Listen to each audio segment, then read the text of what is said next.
মানে এটা কি লজিক, এটা যুক্তি কি?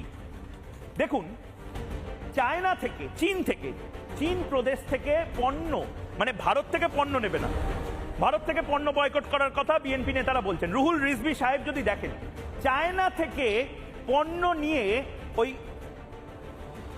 এই থাইল্যান্ড, ক্যাম্বোডিয়া হয়ে আস্তে আস্তে আস্তে আস্তে বাংলাদেশে চট্টগ্রাম ছাড়া অন্য কোথাও ঢোকে না।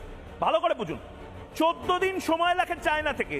একটা ফুল স্পিডে অত অত্যাধুনিক জাহাজেও 14 দিন মতন সময় লাগবে চায়না থেকে। আর পাকিস্তান থেকে, পাকিস্তান এখন আপনাদের ফেভারিট দেশ হয়েছে। বাংলাদেশবাসীকে বলছি, আপনাদের নয়নে, শয়নে, স্বপনে সব জায়গাতে পাকিস্তান থেকে করাচি হয়ে যদি আসতে হয় তাহলে 16 দিন লাগবে। কস্টিং তো আপনাদের বাড়বে।